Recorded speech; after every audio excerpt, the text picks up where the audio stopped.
Assalamualaikum warahmatullahi wabarakatuh. Selamat siang semuanya. Baik, dalam materi yang akan saya sampaikan kali ini berjudul Pembelajaran Penjas di masa pandemi COVID-19. Baik, saya akan menyampaikan beberapa materi mengenai pendidikan jasmani di masa pandemi COVID-19. Yang pertama adalah pengertian pendidikan jasmani. Yang kedua, tujuan pendidikan jasmani. Yang ketiga, ruang lingkup pendidikan jasmani. Yang keempat, manfaat pendidikan jasmani. Yang kelima, pembelajaran daring. Yang keenam, permasalahan yang dihadapi saat pendidikan jasmani. Dan yang ketujuh, 4 strategi pembelajaran PJOK saat pandemi. Baik, yang pertama kita akan masuk kepada materi pengertian pendidikan jasmani. Di sini saya menyampaikan mengemukakan dua pendapat dari pengertian pendidikan jasmani tersebut. Yang pertama menurut Sukintaka dan yang kedua menurut Firmansyah. Menurut Sukintaka, pendidikan jasmani olahraga dan kesehatan merupakan bagian integral dari pendidikan total yang mencoba mencapai tujuan mengembangkan kebugaran jasmani, mental, sosial, serta emosional bagi masyarakat dengan wahana aktivitas jasmani. Sedangkan menurut Firmansyah adalah pendidikan jasmani adalah proses pendidikan yang melibatkan interaksi antara peserta didik dengan lingkungan yang dikelola melalui aktivitas jasmani secara sistematik menuju pembentukan manusia seutuhnya.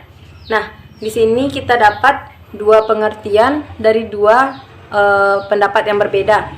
Kalau menurut Sukintaka, lebih ke tujuan mengarah ke mental, sosial. Sedangkan menurut Firmansyah lebih ke lingkungan. Belajar jasmani itu lebih ke lingkungan. Baik, kita akan masuk ke materi kedua, yaitu tujuan dari pendidikan jasmani tersebut. Di sini saya akan mengemukakan ada 4 tujuan dari pendidikan jasmani. Yang pertama perkembangan fisik, yang kedua perkembangan gerak, yang ketiga perkembangan mental, dan yang keempat perkembangan sosial. Baik, di sini perkembangan fisik bertujuan untuk berhubungan dengan kemampuan melakukan aktivitas-aktivitas yang melibatkan kekuatan-kekuatan fisik dari berbagai organ tubuh keseluruhan seseorang. Dan yang kedua adalah perkembangan gerak. Tujuan ini berhubungan dengan kemampuan melakukan gerak secara efektif, efisien, halus, indah, dan sempurna. Dan yang ketiga adalah perkembangan mental. Yang tujuan ini berhubungan dengan kemampuan berpikir dan menginterpretasikan keseluruhan pengetahuan tentang pendidikan jasmani ke dalam lingkungannya. Dan yang ketiga adalah yang keempat adalah perkembangan sosial. Tujuan ini berhubungan dengan kemampuan siswa dalam menyesuaikan diri pada suatu kelompok atau masyarakat. Baik, saya akan melanjutkan materi selanjutnya, yaitu ruang lingkup pendidikan jasmani. Di sini ruang lingkup pendidikan jasmani saya mengemukakan ada 7.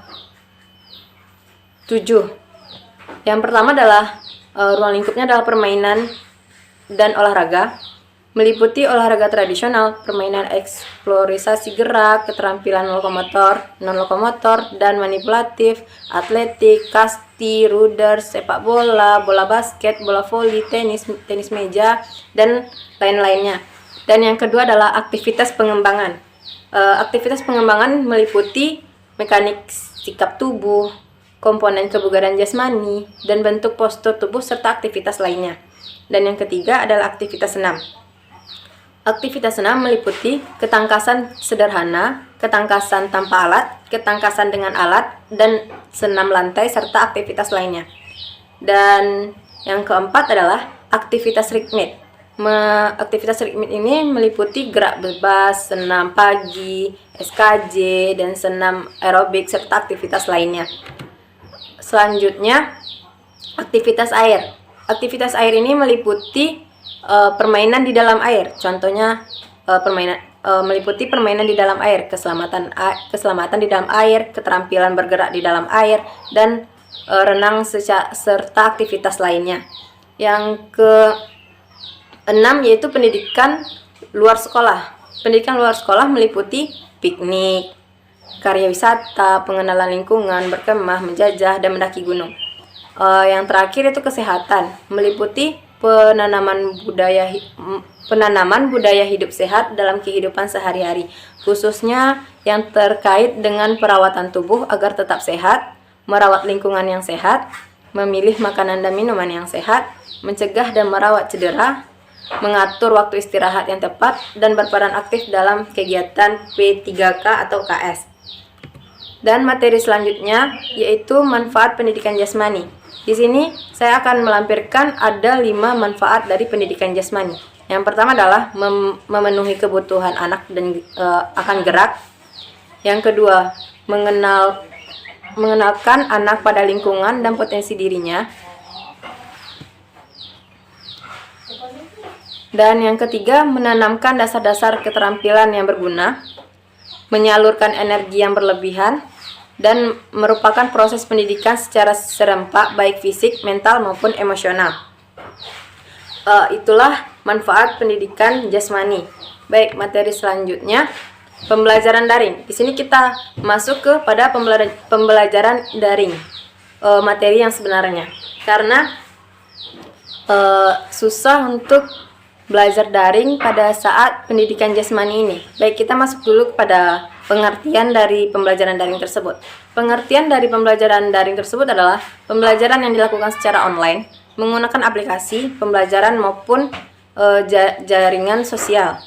Dan yang kedua, kita masuk kepada tujuannya. Tujuan dari pembelajaran daring tersebut yaitu untuk memberikan layanan pembelajaran bermutu secara dalam jaringan daring yang bersifat masif dan terbuka untuk menjangkau audiens yang lebih banyak dan lebih luas. Dan yang ketiga adalah manfaatnya. Manfaat dari pembelajaran daring itu adalah yang pertama, meningkatkan mutu pendidikan. Yang kedua, meningkatkan keterjangkauan pendidikan. Yang ketiga, menekan biaya penyelenggaraan pendidikan. Dan materi selanjutnya adalah pembelajaran yang dihadapi saat pendidikan jasmani. Permasalahan yang dihadapi saat pendidikan jasmani. Permasalahan di sini adalah permasalahan menggunakan daring. Yang pertama adalah kurangnya pengetahuan guru dalam menggunakan Zoom meeting, Google Meet, dan aplikasi pembelajaran lainnya yang membuat mungkin guru-guru itu tidak pernah melakukan aplikasi itu ya kehadap muridnya terlebih dahulu. Jadi bingung akan bagaimana cara menggunakan aplikasi tersebut. Yang kedua, keterbatasan kuota internet. Kalau kita belajar kita daring, pasti harus membutuhkan internet, kuota. Di sini keterbatasan kuota sangat bermasalah, apalagi di kampung-kampung. Jaringan sering hilang untuk pembelajaran, jadi pembelajaran yang akan dihadapi itu tertunda. Yang ketiga, tidak memiliki smartphone. Mungkin banyak kalangan kita yang ekonominya saat ini mungkin tidak baik karena pandemi, dan orang tua mereka tidak memiliki uang lagi mungkin untuk membeli alat-alat yang mahal seperti itu, karena untuk kebutuhan hidup saja susah di saat pandemi ini. Dan yang ketiga adalah jaringan internet. Ini maksud saya tadi, jaringan internet itu susah jika di kampung-kampung. Oke, untuk di kota bagus jaringannya, tetapi kalau untuk di kampung-kampung itu jaringan sangat susah. Dan yang kelima adalah guru pendidikan jasmani merasa kurang efektif dalam melaksanakan pembelajaran dari rumah. Karena pendidikan jasmani ini kita langsung pembelajarannya, tidak melakukan daring seperti ini. Kalau daring seperti ini kita tidak bisa memantau kegiatan pendidikan jasmani yang kita laksanakan. Cuman memantau hanya sekilas, tidak bisa seutuhnya. Dan yang selanjutnya adalah kurangnya komunikasi antara guru dan orang tua anak berkebutuhan khusus misalnya. Susah, apalagi yang berkebutuhan khusus. Tidak mudah untuk belajar daring karena orang tua dan guru mungkin tidak terlalu mengerti akan aplikasi tadi. Terus kota terbatas tadi, tidak memiliki smartphone juga, seperti itu. Ada 4 strategi pembelajaran pendidikan jasmani saat pandemi. Nah, di sini saya menyampaikan ada 4 cara untuk belajar PJOK di saat pandemi. Yang pertama adalah keterlibatan orang tua. Kenapa saya bilang keterlibatan orang tua? Karena hanya orang tua lah yang bisa melihat anak-anak untuk pendidikannya itu. Karena guru jauh, mungkin hanya bisa memantau dari smartphone mereka masing-masing. Sini keterlibatan orang tua. Ketika Dalam proses pembelajaran dari rumah, orang tua memiliki fungsi yakni sebagai pendamping sekaligus contoh. Peran orang tua tentu sangat besar sekali. Nah, di sini yang dibutuhkan saat pandemi ini adalah keterlibatan orang tua. Yang kedua adalah pemanfaatan teknologi. Di sini pemanfaatan teknologi dalam melakukan pembelajaran daring pasti semua orang tidak lepas dari pemanfaatan teknologi dan jaringan internet. Mari kita bantu menggunakan pemanfaatan teknologi. Yang ketiga adalah keterampilan hidup sehat, penerapan hidup sehat. Mata pembelajaran PJOK ini sangat berkaitan dengan penerapan hidup sehat. Jadi di rumah orang tua akan melihat akan memantau pembelajaran PJOK atau kesehatan dari anak-anaknya di masa pandemi ini. Dan yang terakhir adalah aspek afektif.